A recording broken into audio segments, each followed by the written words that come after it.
You are listening to Hmong American Buzz. Just get yourself on stage, mess up, and then learn from your mistakes, because that's how you build confidence, is where you mess up. You have to embarrass yourself. I know sometimes people don't want to do that, but then you have to get yourself involved in that embarrassment.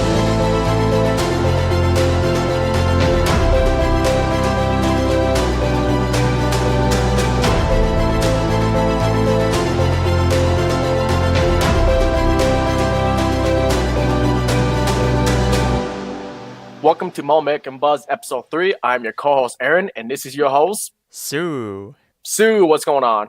Hey, I'm doing well. How about yourself? I'm just chilling, relaxing, doing a podcast. I had such a busy weekend, so I'm like out of it right now. Is that right? Well, anyway, who are we interviewing today? That's a really good question. Have you ever wanted to perform in front of an audience before? Actually, I have done it before. Oh yeah? When was this? High school. And how did you feel? Horrible. Stage fright. Froze. Well, lucky for you, our special guest today will share with us his acting journey as well as motivational tips and advices for us how to act and learn to cry and overcome your greatest fear. So, are you ready for this interview? Let's get it going. All right, let's go. Introducing Zong Vang. How are you doing, Zong? I'm doing good. Good. Before we start, can you tell us a little about yourself? I'm 28 years old, turning 29 this year. I have an identical twin brother, which sometimes that comes to a surprise. I like medical stuff. I'm going into medical career, but I'm an entrepreneur at heart. I think the medical career is more just to fulfill my parents' dream, and yeah. Sure, you guys must have fun being twins. Oh yes, it does have its perks. Being a twin, you can play around with anybody, just screw with their mind. We still do it nowadays too, where somebody just walks up to us randomly like, "Are you guys twins?" And we would actually say, no, we actually just met today." They'll be like, "What?" Yeah. So that's like one of the easiest ones and the best we've done so far. Well, nowadays, but we usually pull pranks all the time. Pranks are always the best. So. You guys ever do identity swap? Yes, on my parents, because even if they look from the back, they'll still don't know who it is. I mean, nowadays they can, because our bodies kind of shaped in the lifestyle that we currently live, and so it's easier to tell. So, Zong, I saw your latest music video, Hmm. and I must say that was really impressive. You put a lot of thought and feelings into it. So, if you don't mind, what got you interested in acting? Oh, acting. I have been acting since I was in middle school. Well, no, actually, I've been acting since middle school, but I've been on the stage since I was in elementary. I think I've always been low key an entertainer, and I was always intrigued of that. And so, yeah, I started in middle school, did it in high school, involved myself in plays, even got involved in musicals in college, but it was never really a career. It was more just a hobby. And then, yeah, just recent past few years, yeah, I've just been involved in music video acting. I've also been involved in a short sitcom. We shot a pilot episode of a Hmong rendition of The Office, and so Oh, that was Nice. pretty fun too. nice. So you said you started acting in elementary, Mhm. and was that like doing like those school plays? It was more of just like stage performance. It wasn't really acting, so per se. It was more of just like stage performance, just being comfortable on the stage. And so that's kind of where I started my confidence on being on stage in elementary. And then did you take classes at your school, or did you take classes like somewhere else? I've always took classes at school, and my first class that I took was in middle school. That's how I involved myself in the play. Oh, interesting. Yeah, I've taken 2 years of acting in high school. Oh, nice. And then my middle school, they didn't have acting classes.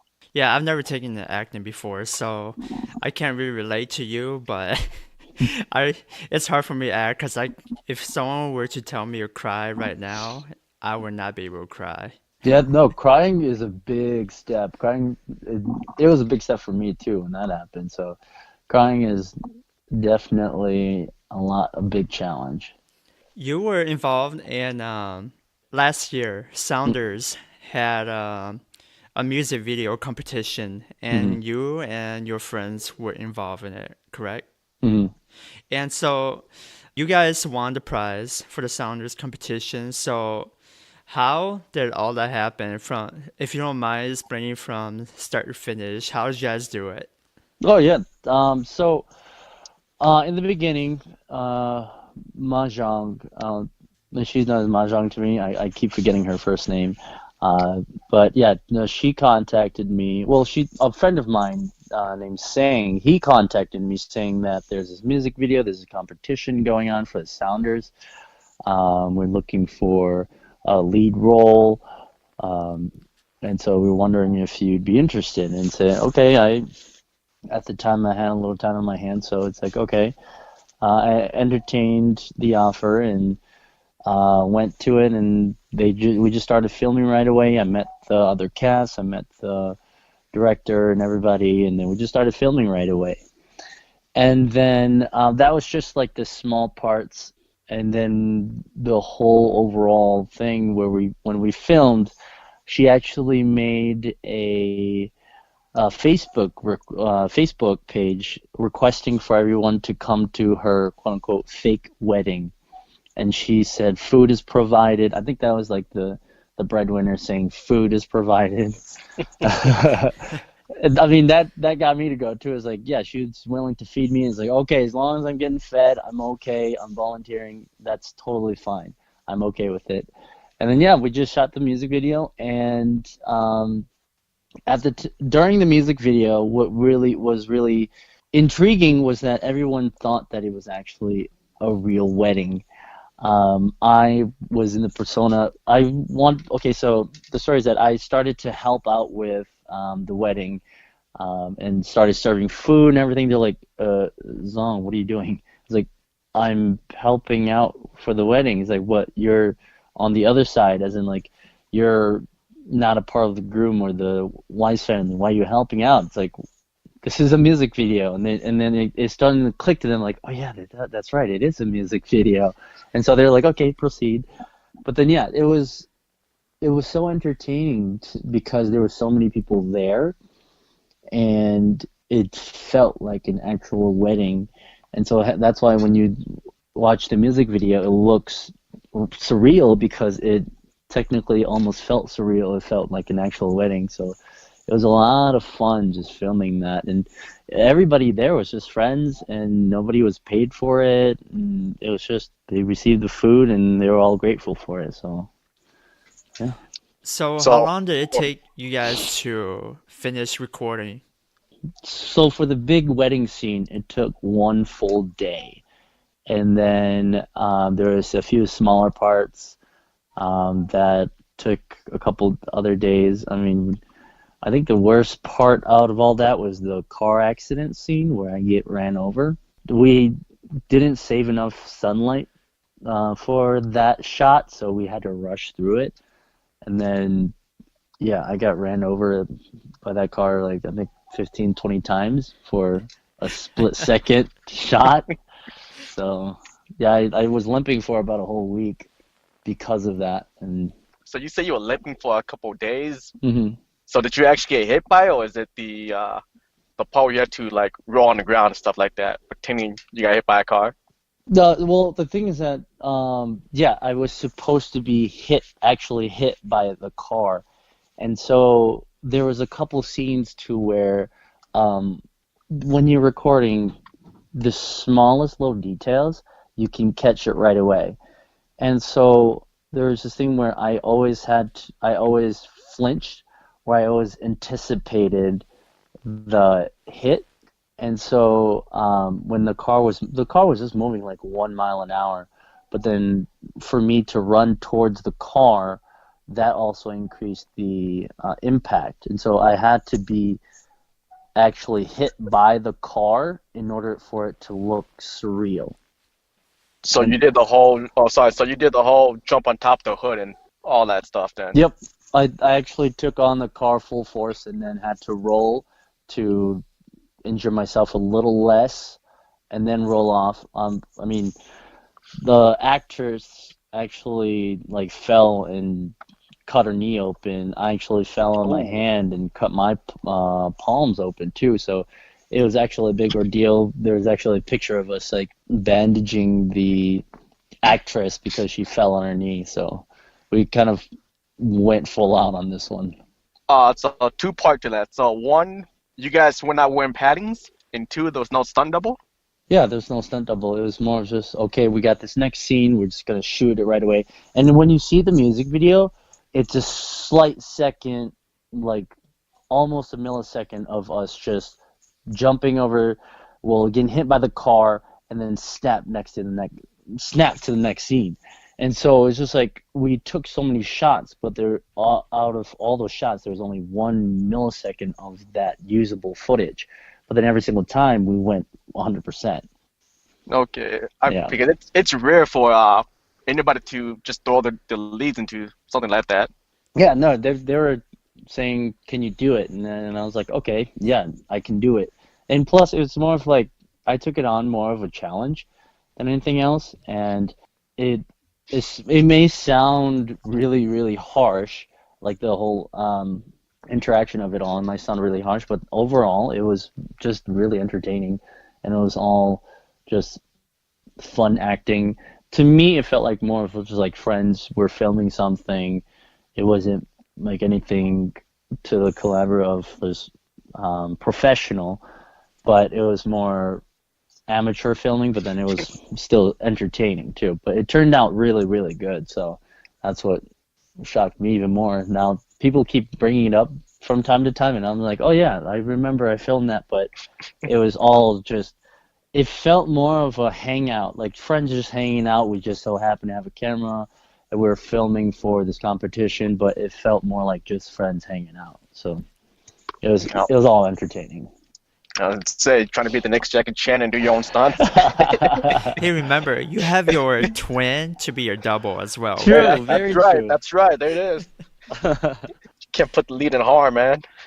But then the thing is that was the last scene, so I mean we pretty much went out full out, so it was all fun and games.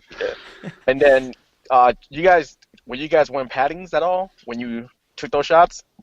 Nope. I think if we were to wear paddings, it would have looked a little too obvious, and so we were in a hurry too. Like like I said, we were running low on sunlight, and so we had to get quick shots because we had everything, all the important pieces. That was one of the bigger roles that we had to get done on that day, because if we were to come to on the next day and just shoot that one little scene, it would throw everything off. The sunlight, it'll throw off. Like the next day, the weather might not be good. We might not have the same people there to help out. So it's more we just had to rush, get it done right then and there. Some dedication out there, man. Yeah. Well, it turned out to be worth it because you guys won the overall prize. So that's all that matters. Yeah. Congratulations. Oh, yeah, thank you for that. Congrats on that.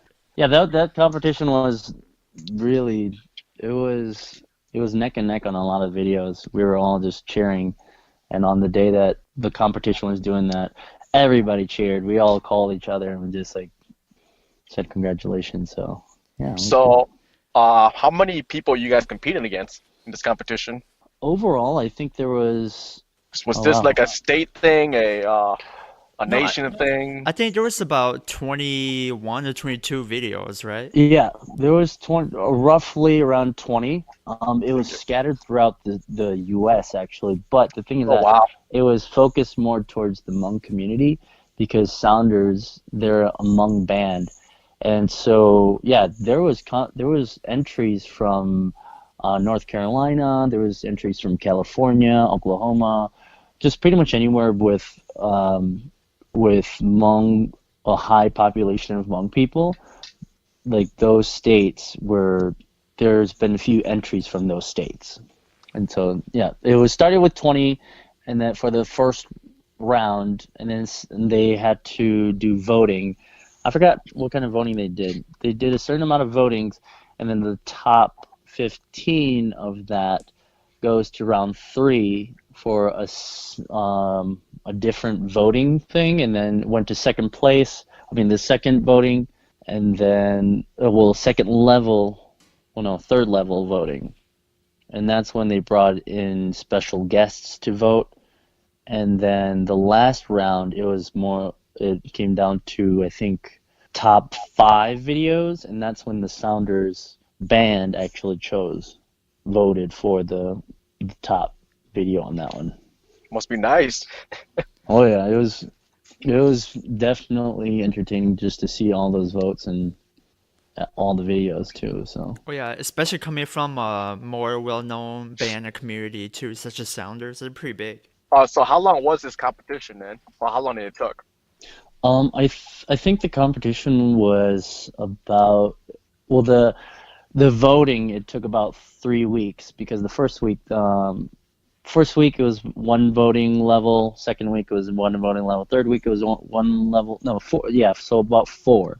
And then that last week was the final votes. So it took about a month for the whole competition to play out. But for filming and everything, for everybody to do their entry, I think it was notified to the public either a month or 2 in advance, and then they had a deadline for all entries to go in. So. All right. So then let's jump onto your latest music video that you recently did. I believe it was a Hmong version of the Sam Smith song. Am I correct? Yep, it is. All right. What is the title of that song? I can't recall. Okay, that's fine. I Yeah, just knew that it was a Sam Smith song. I never Yeah, really paid attention to the Hmong Yeah, title of it. right. Yeah, we'll link that show in our website. If you guys are interested in watching it, then just check our website. How does that latest music video compare to your Sounders one? Was there any big difference, or did you feel more confident, or how did you feel? I think it's more of I went into the second one a little bit more pre-planned because director Wave, he wanted me to cry, and so he told me the whole storyline, and it was I knew it was going to be a challenge, and so it was a different challenges, but it was still. I still went into it with confidence, but for me, it took a little bit more preparation for it because of crying. I've never cried, even on stage. I've never cried before. I've always been playing a role of funny or over-the-top entertaining, but I've never went down to a level to where I have to cry.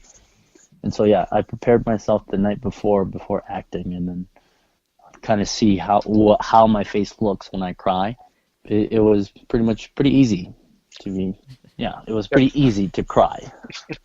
So a lot of different actors and actors has their own technique to cry. Some pinch themselves, others they bite their lips. So what was your technique?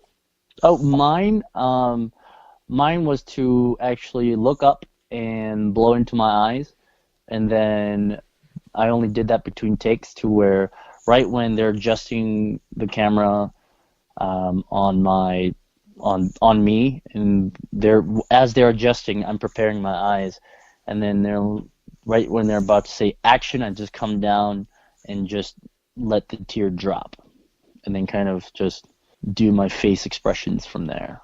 Yeah, that's very slick. I wouldn't have noticed because you looked you acted like perfectly on that scene. Yeah, and a part of it was they didn't require for me to drink, but I had to have a bottle in front of me as if I was drinking, and so they're like, they told me, Zong, you don't have to drink, but I still took one shot because the reason was because I wanted the Asian glow. because I know that I have an Asian glow, and I want to at least have that glow so I can look the part, because it doesn't, that Asian glow doesn't come naturally, obviously. And so I was doing handstands, I was holding my breath, and I was doing jumping jacks after that shot just to get my blood flowing to kick in the shot. And so it actually did that. And they're like, Zong, like, why are you so active right now? It's like, are you drunk? Like, no, I'm actually getting my blood flowing so I can look drunk from that part. So yeah, it played out pretty well. So would you consider yourself to be more of a method actor? Yeah, I would say so. Because for me, whenever I watch videos, I always pay attention to the small little details too. And so I think that's just me. And so I wanted to make sure all the details are there too, because it's like I'm not the only one being judged. It's more of the cinematographer is being judged, the director is being judged, and so if I play my role right, then they'll get a good appraisal, and then everything is more, then the overall picture is more of gets a good appraisal. So yeah, small details paint the biggest pictures sometimes. So how did you land this second gig? Wave, he contacted me. He's contacted me for music videos prior to this one too. Okay. He also had a video, I think it was last year, I believe. He contacted me saying that he wanted me to play a role for one of his songs, and he wanted to record a music video for that, but I turned him down because I listened to the storyline, and I didn't really like the storyline. I didn't want to play a role in that, and so I kindly declined the offer. And then when he asked me again this time, I listened to the song, and I also read the storyline of how he wanted me to portray the character. And so I was like, okay, yeah, I can pretty much do that. And it was challenging too. I saw it as a challenge because I had to cry. So it's like, okay, I'll take this opportunity and see how well I can do with crying. I've always thought of myself as an ugly crier. So yeah, that's why I We felt are. there. Going back to what you said earlier, so when you say you turn on a role, is it because it's just a role that you don't feel comfortable with doing, or is it a role that you're not sure you can do that role, or Yeah, so the reason why I turned it down was it wasn't more of, I mean, I knew what I would have done if I were to play that role, but the thing is that I wasn't comfortable with the storyline. It involved death, it involved blood, it involved being shot by a gun. it's really gory? Yes. Okay. So it was more of, it's like, I don't like that. And so it involved brotherhood too. And so I even suggested my twin brother to be involved in that, and that'll just take that to a whole nother level. But yeah, I read the storyline involved a lot of blood, guns, and violence, and so I was like, I think I'm gonna pass on this one. I don't want to portray myself in that just yet. I'd rather stick to something I'm more comfortable with first. Would you say that maybe down the line when you feel more comfortable, you will do more roles like that? Yeah. Oh yeah, definitely. Because with all that violence, it was more of, it's easy to react to violence. Like I always tell a lot of people, when you do acting, sometimes you don't even have to act. Just know the storyline and then react. As in, like whenever you see me, if you go back and watch these videos, it's more of whenever you're acting, it's more of I'm playing a role of somebody. So it's more of I have to be in that mindset in order to, and also pay attention to my co-star so that I can react to what they do. So that's why it helps me a little better to do acting, because I'm more reacting to a certain situation rather than acting. That's why you don't see me thinking about acting. I'm just already reacting. And then when you say reacting, that goes with body movement, right? Or Mhm. do you also ad-lib your own line, or do you actually go with whatever the script gives you? I like to improvise a Okay. lot, and so I mainly stay on script, Like for the second one, this one I actually had a script, and so it's all ad libs. It involved ad libbing. It involved Improv. ad lib, improv, and acting, facial acting. I even suggested a few things to the actress to kind of portray her character a little bit better.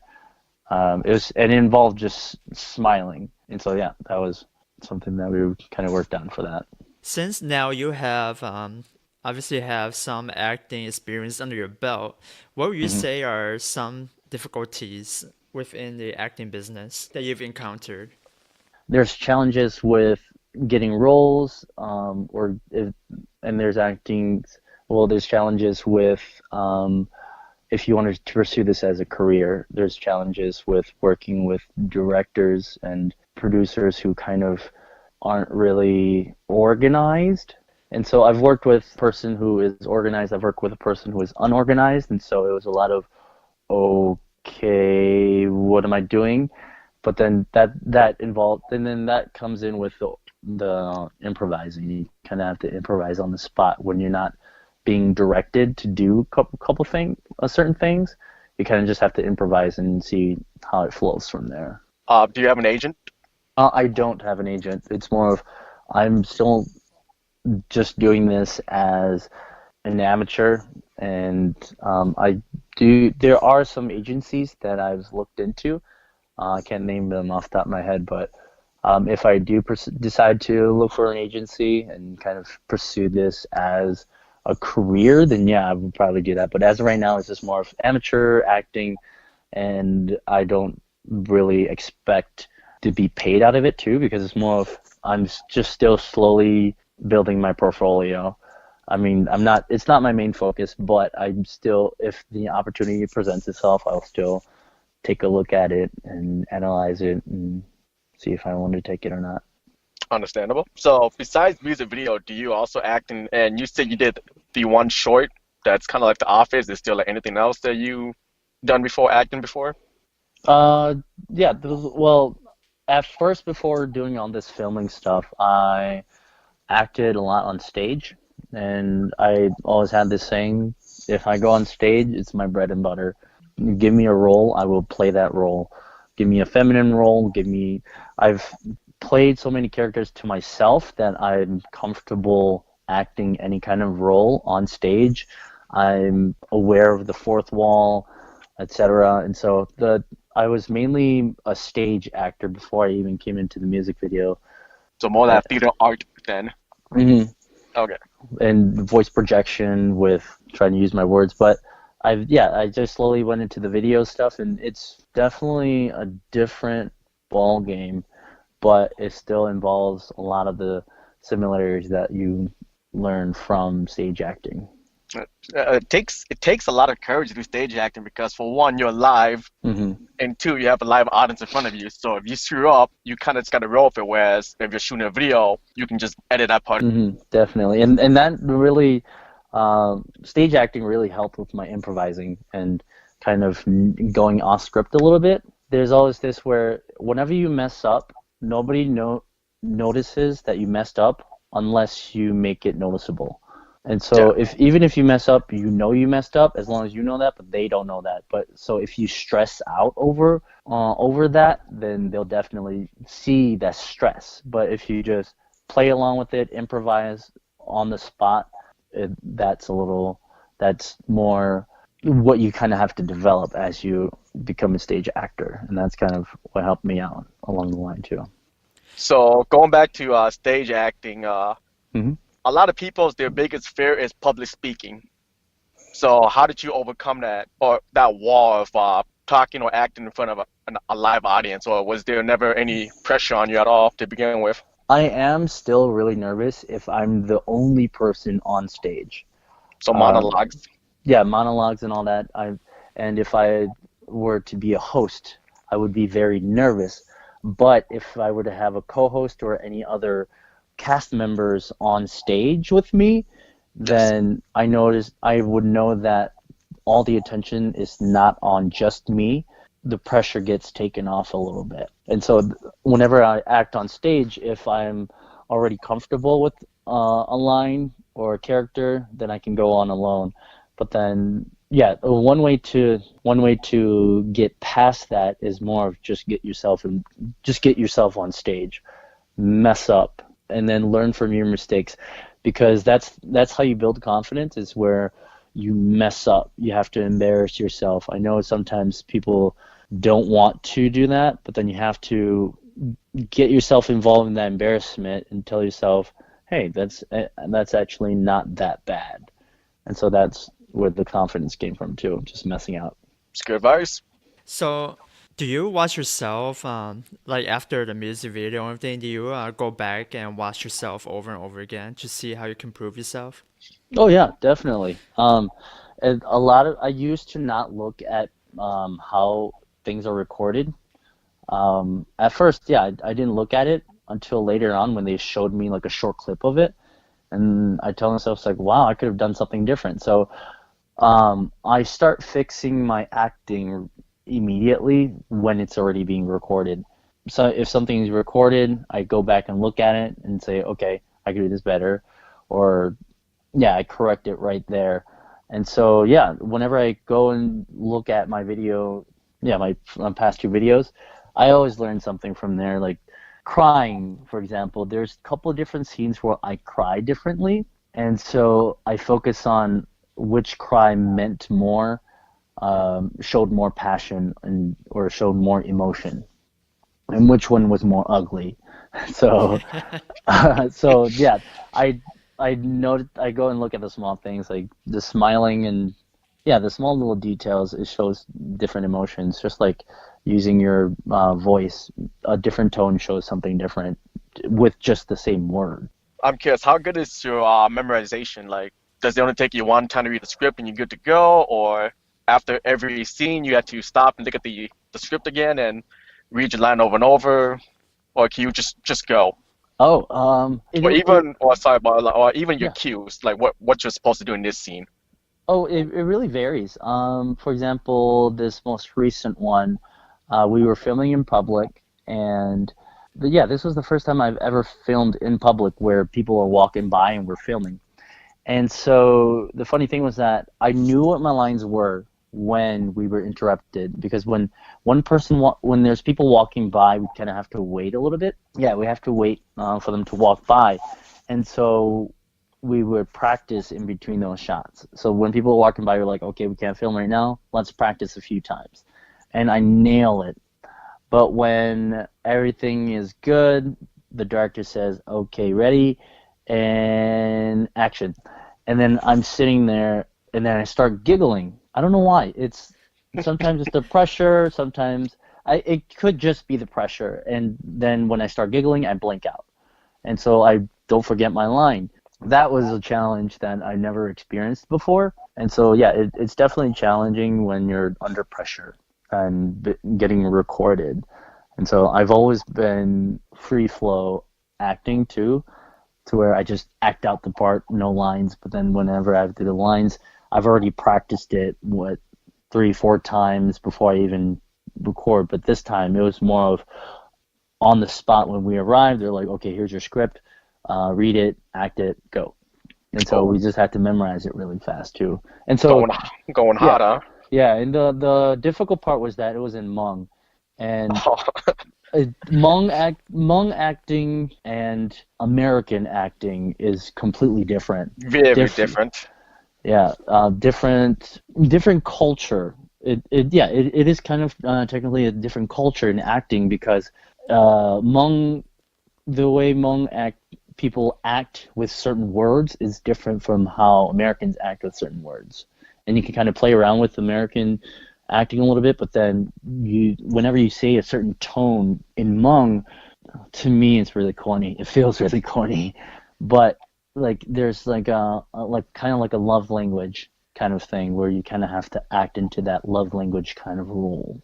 I get what you're coming from. Yeah. Earlier, you mentioned that there were challenges of things. So when you're challenged and you need motivation to get back up, is there like an actor or actress that you look up to bring yourself back up?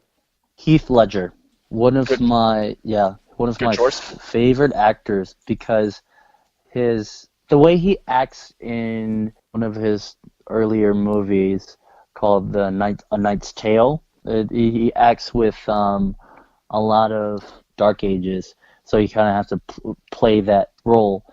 Completely different from the Joker in the Batman movie, because he played that role so well that you would not know it's Heath Ledger. And so, yeah, it's more if you just kind of have to get into the mindset of the character that you're playing. Yeah, just getting into character. And whenever I come out of character, take a few breathers. If I laugh, I just laugh it out.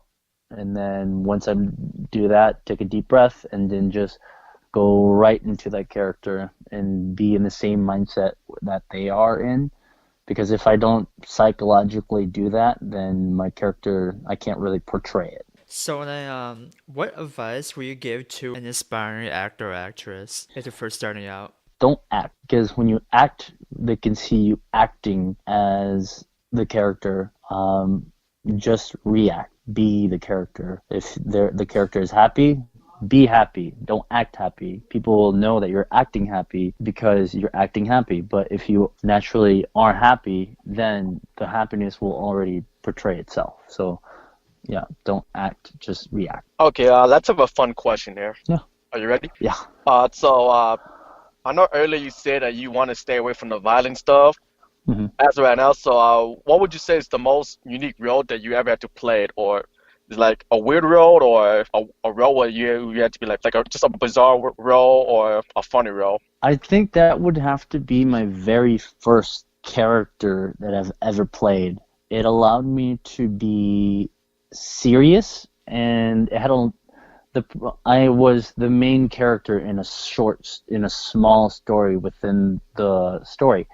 And so I had to do a lot of dialogue and a lot of blocking. I also had to dress as a girl for entertainment to cause laughs. And so for me to have to play one role, just being serious and trying to be serious in people's eyes, and then turn all that around and be funny, that was definitely a character that was definitely challenging and definitely challenged me and kind of started my acting career per se. And so yeah, it definitely opened my eyes to a lot of things in the world. Did you embrace that role at first, or were you pushing back? Oh, I embraced it, because my very first time that I actually tried it, I was appraised really well for it, and so that definitely helped with my confidence, and so I portrayed it pretty well with that. It was challenging at first, but then once I received that good appraisal, it came naturally after that. It's not a bad role to start, because my first role in high school was I had to play a frog. Oh. And I'm like, how am I supposed to do this? So for the cast, like, jump on this table like a frog. I'm like, what? So my first role, I didn't get to be a human being. Oh, well, that is pretty challenging, though. Just being someone that isn't a human too. So it was. So moving along from acting. So besides acting, what are some of your hobbies you do on the side? Oh my gosh, where do I start? I collect Hot Wheels. Let's see, I collect collectible toys. I just recently started myself in the real estate business, opened my own business. I'm also into teaching swim lessons, teaching kids to do random things, swim lessons, but then outside of that, teaching kids, because kids are the future. And so if you don't really tell them or give them ideas or teach them, then they won't know it. And so you kind of have to teach them so they can kind of teach someone else, that the younger generation after that. Yeah, this is so many things that I'm currently doing. That's why I can never sit still. I'm always bored. I get bored easily, but then I don't sit around and be bored. I fix things. Well, I learn new things. All right, so what do you see yourself 5 years from now then? 5 years from now, I would actually just see myself just doing the same thing that I'm doing now, maybe even more. I'm really passionate and trying to help people, so you'll definitely be seeing me, or I see myself helping people. Probably still collecting. I can't really get out of that for some reason. I think I got that from my dad. He's a natural hoarder, so I hoard things, but I hoard things to help myself financially later on too. So I was expecting you to say Hollywood in 5 years from now. I might be visiting Hollywood, but just there to visit. No. All right, so Zong, where or how can people reach you? They can reach me on my Facebook, Zong Vang, and then they can also reach me on my Instagram accounts. There is Priority Properties Investors on Instagram. There's also, my personal one is Twinvestor ZV, and then there's also my Hot Wheels account. I forgot which one that was. But yeah, just reach me on Instagram. My email is zong.vang@gmail.com. I'm also doing real estate right now, so my email for that is zong.ppi@gmail.com. Yeah, and we'll link all your contacts on our website as well. Yeah, definitely. We are moving on to our famous lightning round. Oh, okay. Oh, okay. All right. So kind of- the lightning round consists of three questions that same three questions that we ask our guests on here. Okay. So are you ready? All right, shoot. All right. So question number one, where will you go for a vacation spot and why? Vacation spot, I would actually go back to Vegas. That is a place where I pretty much know where everything is, and I love the sun. Even though it snowed this past winter, I still love the sun there, and there's a lot of things that I've yet to do in Las Vegas, and that's pretty much, I can go within the bordering states from Vegas too, so yeah, Vegas. All right. So question number two, what is your favorite book that you have read so far? That would be Rich Dad Poor Dad by Robert Kiyosaki. I think that one really changed my entrepreneur. Like I said, I'm an entrepreneur at heart, but then I'm also in college and all that too. But yeah, that was a big game changer for me in my entrepreneur mindset. Our special guest, Gene Her, also recommended that book on a previous podcast. Oh yeah. Nobody teaches that. Not even in the schools.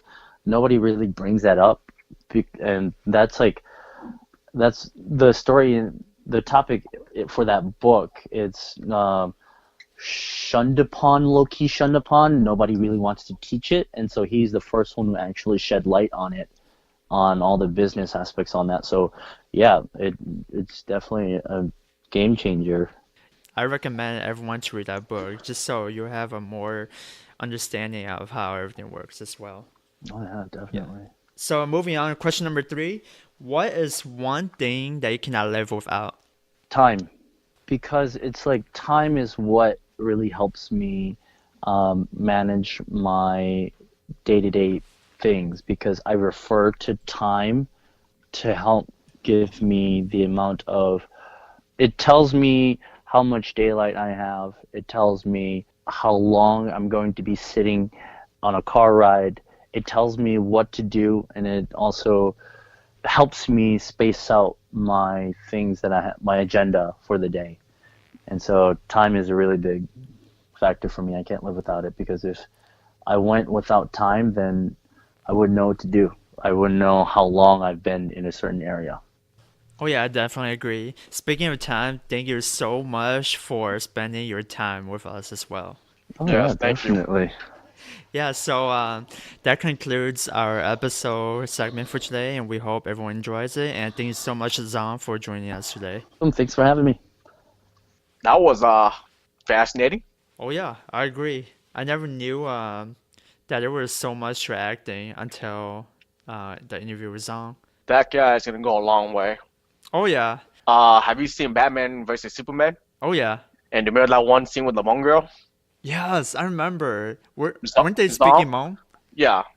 Zong's Yeah. gonna be the next one.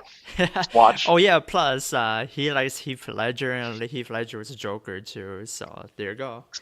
Think in that movie, she had like 2 lines in Hmong. Zong's gonna have like a part in Marvel. Just watch. Oh yeah, yeah, he's pretty good at acting. I'm proud of where he came so far. So What's this book called? Rich Dad Poor Dad.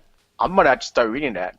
That's You like should. back to back week. Somebody recommended that book. Is it an audiobook? Yeah, it could be audio, it could be a Yes. book, however you want to read it. I don't do a lot of reading today. I do more listening. That's fine. Then just download the audiobook. All right. Well, I think I have enough of you. So, you want to end this? Oh yeah. Yeah, I had enough of you as well. So thanks so much for listening. And until next time, Hmong American Buzz. See ya. If you like this podcast, then please share this with your friends and family. Also, please visit our website, hmongamericanbuzz.com, for more details as well as links to our special guests. Last but not least, please subscribe to our podcast to get the latest episodes. Thanks for listening.